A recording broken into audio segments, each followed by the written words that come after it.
Fox News alert, a massacre in France. At least 77 are dead, including children, and 50 are wounded after a truck mowed down people during a celebration in France earlier today. France's president is calling this a terrorist attack. Here with reaction tonight is former Speaker of the House. Newt Gingrich is with us. Mr. Speaker, I don't want to really tie this into politics, but every issue America is now dealing with, every issue that we have discussed in recent months and years about the Islamization of Europe, about refugees, about immigration, about open borders, it seems to come together, and also political correctness and not recognizing radical Islamic terrorism as the enemy and evil in our time.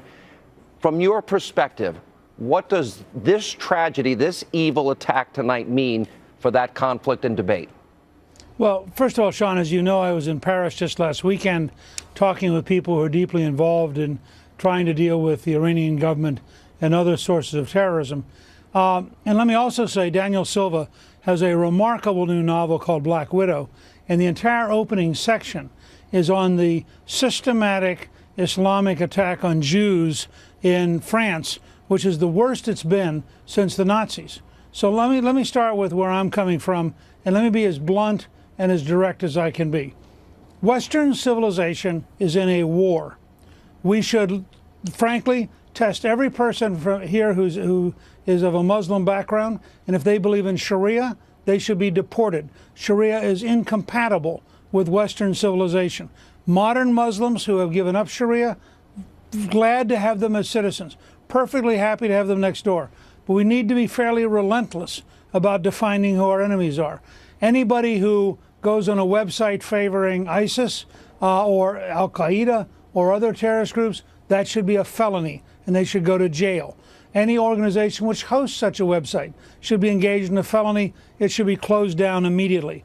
Our forces should be used to systematically destroy every internet-based source. And frankly, if we can't destroy them through the internet, we should destroy them with kinetic power, using various weapons, starting with predators, and just frankly, just killing them.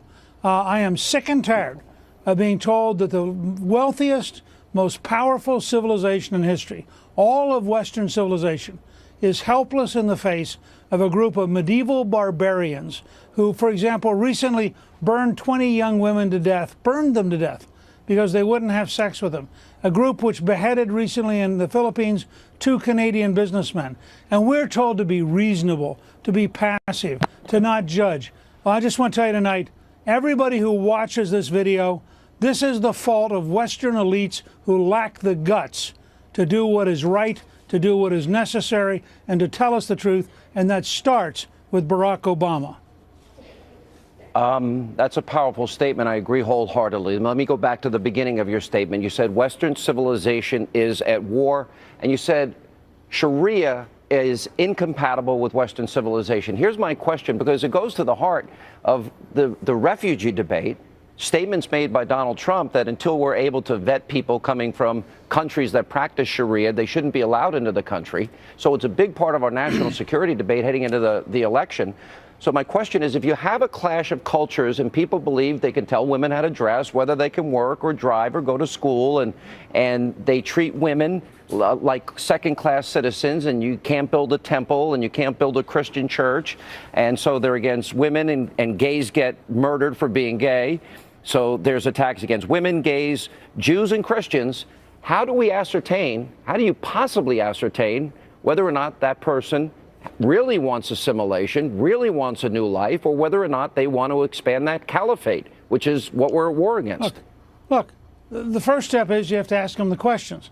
The second step is you have to monitor what they're doing on the internet. The third step is, let me be very clear, you have to monitor the mosques. I mean, if you're not prepared to monitor the mosque, this whole thing is a joke. Where do you think the primary source of recruitment is? Where do you think the primary course of indoctrination is? You've got to look at the madrasas. If you're a school which is teaching Sharia, you ought to expel it from the country.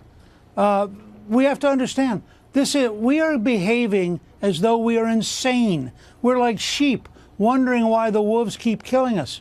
These people are opposed to our way of life. They are opposed to our value system. They are opposed to our various religions. They're opposed to the whole concept of freedom, and they're very honest about it. They tell us what they want to do. And again, I just want to cite, because it's so remarkable. I mean, Daniel Silva's new book, Black Widow, which is a novel, the opening couple chapters are so scary in being exactly what you just saw tonight in Nice that I can't recommend it too highly. You know, there's a propaganda magazine by Al-Qaeda, and in 2010, our intelligence officials drew from it. It called on followers to use trucks as killing machines and mow down civilians. And Al-Qaeda and ISIS share the exact same techniques. You know, a very prominent national security figure once pulled me aside recently and said to me, Europe is gone. And he was explaining 88 Sharia courts in Great Britain. He said no-go zones are real.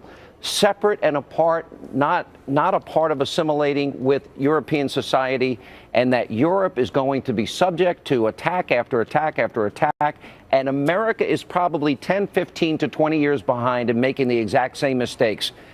Is he right in that assertion? Well, the director of French intelligence said yesterday, ironically, that Europe's on the edge of a civil war, and I think that's probably true. You look at the number of rapes and assaults in Germany last year, which only now is coming out. Over 1,200 women raped and assaulted in Germany by people who are here from places like Syria. And you begin to realize that the whole elite media, the whole elite political class has been desperately trying to keep the lid on the truth of where we are and what our situation is. Again, let's take a couple of simple examples. The Sharia courts in Britain should be outlawed. Why should you tolerate a religiously imposed court as opposed to the civil society all of us agreed to be part of? That's a total repudiation of everything that goes back to the Magna Carta and the whole concept of English common law. Similarly, here in the United States, why should we tolerate a single person coming here who doesn't want to become an American? And when they say, well, the guy in Orlando, for example, who killed people at the gay nightclub, he's an American citizen. Fine. His father was committed to a radical version in Afghanistan. He said he was delighted at 9/11. I mean, the minute somebody says, I'm delighted at 9/11 that Americans were killed, I think we should put him under deep surveillance. And the second, that's strike one. And I'd be like in a 2-strike, not a 3-strike model. And I think you either kick him out of the country, and people tell me you can't do that to American citizens. We are in a war. We had better rethink the rules, or we are going to lose the war. Mr. Speaker, let me ask you this. In light of all of these recent attacks, in light of Belgium and San Bernardino and Orlando and Paris, not once, but not twice, but now 3 times in this most recent attacks, you think back to in the beginning of the Obama administration, overseas contingency operations, man-caused disasters, workplace violence, all of these ridiculous phrases, and then a policy that gives $150 billion to the #1 state sponsor of terror, which is Iran. They pull out of Iraq and create a vacuum, an opening for ISIS to have financial support through the oil there. They never follow through in Syria. You look at the series of decisions, that the reluctance and resistance, as mysterious as it is, to even say radical Islamic terrorism. And is this now the predictable result? Have we gone back to a pre-9/11 mindset? Well, let me say 2 things. First of all, everyone watching us should read General Mike Flynn's book, Field of Fire, because he really outlines exactly the problem with the Obama administration, but also, candidly, the problem with the Bush administration. I encountered as early as 2002 and 2003, the State Department was saying, oh, please don't talk about radical Islamists. Please don't talk about Islamic supremacists. So the State Department, which is probably one of the 2 worst departments in the United States, the other being the Veterans Administration, the State Department is totally hopeless. And even under the Bush administration, they followed a policy where they didn't tell the truth. Remember, it's President Bush who says that Islam is a religion of peace, which is baloney. It's not that Islamists are necessarily evil, but they're not necessarily a religion of peace. All right, we're going to have more with former Speaker of the House, Newt Gingrich, talk a little bit of politics, not much with him when we come back. Also, we have more breaking news out of France. We'll check in with Donald Trump Jr. We'll find out the campaign. They have delayed the announcement of Donald Trump's vice presidential selection. We'll find out from Donald Trump Jr. about that and much more straight ahead. Calling this a terrorist attack. At least 80 now are dead, 50 are wounded after a truck plowed through a crowd during, of course, a celebration in France. Now, joining us, we continue with Newt Gingrich. Mr. Speaker, Donald Trump we believe you were down to the final two candidates. He was expected to announce tomorrow morning at 11 a.m. who his selection was for vice president. There was widespread speculation, the LA Times, Daily News, CNBC, the Tribune, the Guardian, the New York Times, Indianapolis Star, that in fact it was Mike Pence. I'm not sure. You don't have to answer this if you don't want. Have you heard from the campaign? Oh, I haven't talked to the campaign all day today, but let me say one more thing about Nice, if you don't mind. I fully expect by tomorrow morning that President Obama will have rediscovered his left-wing roots and will give a press conference in which he will explain that the problem is too many trucks. Trucks? That if only we had truck regulation, then we wouldn't have problems like Nice, because it is trucks that are dangerous. I mean, that's the exact analog to Orlando, and just tells you how nuts the left wing in America is. I have been talking with the campaign all day today. I think that probably Donald Trump did the right thing in postponing everything tomorrow, because this is such a horrendous event in France that we ought to focus on the historic nature of this. I hope he will give a very significant statement tomorrow on what's happened in France and lay out the kind of changes we need. I think that's the right thing to do. And I'm sure at some point, either tomorrow or Monday, he will announce the vice presidential candidate. And at least at the moment, it certainly looks like it's going to be my good friend, Governor Mike Pence. We're very close colleagues. Mike and I go back many, many years. And I'm looking forward to, if I'm not the vice presidential nominee, I'm going to go all out for the ticket. So you have not officially been told, is what how I'm interpreting that. I've not officially been told. Let me ask you this. I actually heard Mike Pence once describe himself as a Reagan, Kemp, and Gingrich Republican. Your reaction? That's part of why I love the guy. I mean, look, I called him today and we chatted for a while about how we're going to help each other, whatever comes out of this, because we're both committed to victory over Hillary Clinton. We're both committed to helping Donald Trump be successful. And he pointed out to me that back when he was running for the state legislature, way back in 1988, he had a whole bunch of GoPack training tapes I had done sitting on the floor of his car, and he'd put them in his back then they were cassette recorders. By the way, I listened to those too. For just historical purposes, between that and the Renewing American Civilization tapes, I looked at all of those.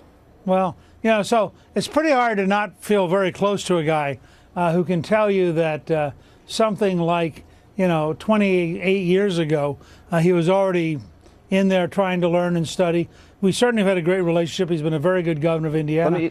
And I think he'd be very comfortable supporting me. I'm comfortable supporting him. Look, I've been very vocal because I've known you since 1990, that I would like you to be the choice. And I know the decision has not been made in spite of a lot of media reports. But I want to ask you this question. Would it be fair to say that regardless of who is chosen, whether it's Mike Pence, Governor Pence, or yourself, that you will still prosecute the case against Hillary, especially on issues as important as the evil that we see unfolding in France tonight, that you would help the campaign, that anytime you were needed or in some other capacity, you're on board helping Donald Trump any way you can? Is that a fair statement? Look, as an American citizen who comes out of a background where my dad spent 27 years in the infantry, the idea of Hillary Clinton as the most corrupt person ever to be elected to president, the most dishonest person ever to be elected president, the most destructive of national security standards ever to be elected president. The idea of her winning motivates me every morning to help Donald Trump in every way I can, because I think she would represent a disastrous future for America. And I think we need to understand and be prepared to win the argument over that case. In addition, as you were pointing out earlier, Hillary Clinton represents the State Department and the Obama administration and the total failure to confront the evil that we're now dealing with in ISIS and in Al-Qaeda and in the various forms of Islamic supremacism. I would argue that through the prism of history, we will look back on the Obama-Hillary Clinton era as the era of radical Islamic appeasement.